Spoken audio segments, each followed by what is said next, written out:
देश नहीं झुकने देंगे। इस वक्त आप देख रहे हैं अरविंदर सिंह लवली, जो कि कांग्रेस के प्रदेश अध्यक्ष दिल्ली के हुआ करते थे, इस्तीफा दे दिया। क्यों, वजह क्या रही, हमने जानने की कोशिश की।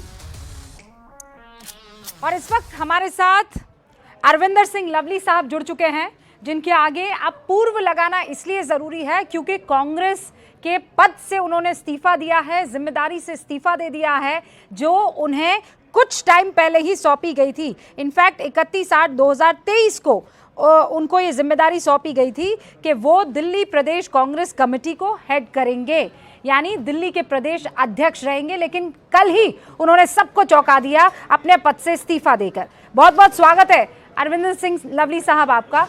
लेकिन आपने ऐसा क्यों किया? हालांकि वो जो खत है वो मेरे हाथ में है, लेकिन ऐन चुनावों से पहले अगर कोई पार्टी का सिपाही ये काम करता है तो उसे दगाबाज कहते हैं। देखिए रूबिका जी, मैं आपसे ही एक प्रश्न पूछना चाहता हूं कि ये खत मैंने दिया आपको? नहीं, मुझे आपने ये खत नहीं दिया है ना। तो मैंने अपने अध्यक्ष को खत लिखा था। अब जांच का विषय तो ये है कि ये सब मीडिया वालों के पास कैसे पहुंच गया ये खत। मैं अपने अध्यक्ष को चिट्ठी लिखता हूं, लिखता बाद में हूं, मीडिया में पहले पहुंच जाता है। 4 घंटे में मेरा इस्तीफा भी एक्सेप्ट हो जाता है। आपको लगता है कि कांग्रेस में इतनी जल्दी फैसले होते हैं? तो आप ये कह रहे हैं कि ये आप पर दबाव था कि आप इस तरीके का कोई कदम उठा दें, और जैसे ही आप ये कदम उठाए फौरन? जी नहीं, मेरे पे कोई दबाव नहीं था। एक तो मैं जो आपने बात की ना कि चुनाव से पहले सैनिक, मैं उसका जवाब दे रहा हूँ।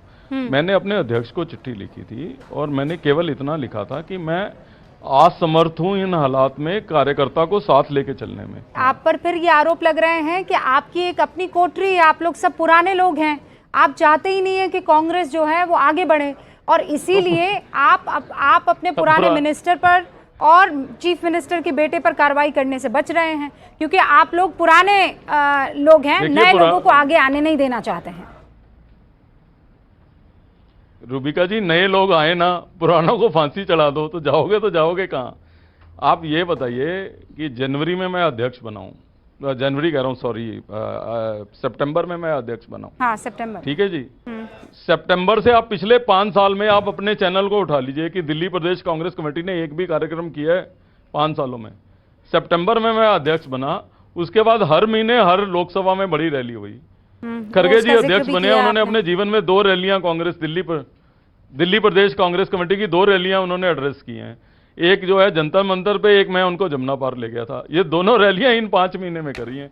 अगर ये पुराने लोगों में दम नहीं है तो ये फिर 5 महीने में कांग्रेस खड़ी क्यों होगी? सुनिए ना, अगर 5 महीने पुराने वाली कांग्रेस होती तो ये अरविंद केजरीवाल भी अलायंस के लिए नहीं आता कांग्रेस के साथ। तो फिर चुनाव के टाइम पर प्रदेश अध्यक्ष का वो पुराने लोग ही तो करा रहे हैं, कौन करा रहा है? नहीं तो ऐसे वक्त पर इस्तीफा क्यों देना? चुनाव हो जाने देते, उसके बाद आप अपना गुस्सा, अपनी भड़ास और अपनी जितनी भी कंप्लेन है वो आप निकाल देते।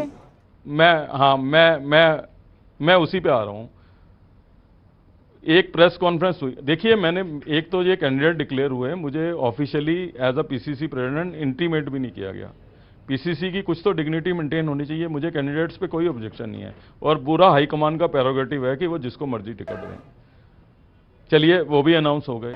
उसके बाद एक प्रेस कॉन्फ्रेंस हुई, मैंने उसको भी बर्दाश्त किया। एक प्रेस कॉन्फ्रेंस हुई, मैंने तीनों कैंडिडेट्स को बुला के इंट्रोड्यूस करने के लिए प्रेस कॉन्फ्रेंस रखी और बाहर कुछ वर्कर आ गए जो नारे लगाने लग गए। मैंने उसको भी प्ले डाउन किया। मैंने कहा हम तो देश में लोकतंत्र बचाने की बात करते हैं, तो हमारी पार्टी में नहीं लोकतंत्र होगा तो कहाँ होगा? तो हमारे वर्कर्स हैं, हम इनको मनाएंगे, बात करेंगे। ये मेरा पब्लिक स्टैंड था और ये मैंने प्रेस कॉन्फ्रेंस में कहा भी। ठीक है। इस स्टैंड के अगेंस्ट प्रभारी मुझे कह रहा है कि नहीं, इनको निकालो, इनको जो है अभी की अभी मीटिंग करके बाहर निकालो। तो मैंने कहा भैया मैं तो नहीं निकाल पाऊंगा। जो लोग जनरेशनल कांग्रेसी हैं, ये कल के आए कांग्रेस में लोगों के लिए, एक जो है एक का दोनों का कांग्रेस से कोई लेना देना नहीं। हम बजाय अपने लोगों को मनाएं और जनरेशनल कांग्रेसी जिनके बाप दादा कांग्रेस में रहे हैं, मैं नहीं निकाल पाऊंगा। आप नया अध्यक्ष ढूंढ लो, उससे निकलवा लो। नहीं तो आप ये कहना चाह रहे हैं कि इस वक्त न्यू वर्सेस ओल्ड कांग्रेस है। आप मोदी वर्सेस कांग्रेस तो भूल ही जाइए, मोदी वर्सेस इंडिया तो भूल ही जाइए। अभी कांग्रेस में नई वर्सेस पुरानी कांग्रेस अभी है। तो अभी तो ये क्राइसिस है कि हमारे नेताओं के नाम से वोट मांगा भी जाएगा दिल्ली में कि नहीं। अभी तो यही सबसे बड़ा चैलेंज है हमारे सामने। मतलब ये गजब क्राइसिस है आपका कि हम नेता के नाम पर वोट मांगे भी जाएंगे कि नहीं, नहीं। आप बताइए। नहीं पार्टी को नेता पे भरोसा अगर नहीं मैं है। गलत कह रहा हूं, मैं अगर गलत कह रहा हूं तो आप अपना कैमरामैन भेजिए अभी हाँ। सातों लोकसभा क्षेत्र में, और आप हमारे खरगे जी का, हमारे राहुल जी का फोटो दिखा दीजिए कहीं। नहीं तो फिर कांग्रेस इस स्थिति में है तो फिर उनका कितनी फोटो सीटें बड़ा आ है कि पाएंगी? केजरीवाल का बड़ा है? अरविंदर जी देखिए, मैं तो कांग्रेस का कार्यकर्ता हूं, मेरी शुभकामनाएं कांग्रेस पार्टी के साथ हैं। गए लौट कर आए, ऐसा तो नहीं है कि इतनी नहीं, यारी मैं दोस्ती हो पाँच- गई है कि वहां स्क्रिप्ट लिखी जा रही है और आप उस पर इनैक्ट कर रहे हैं। क्या करी जा रही है? टिकट दे दी जा रही है? नहीं, ये मुझे पता लगा सौरभ भारद्वाज ने ट्वीट करा है कि नहीं, मुझे पता लगा सौरभ भारद्वाज ने ट्वीट करा है कि मुझे बीजेपी से टिकट मिल रही है। रूबिका जी, मुझे अंदाजा ही नहीं था कि बीजेपी की टिकट सौरभ भारद्वाज बांटते हैं, नहीं तो मैं पहले ही पकड़ लेता हूं।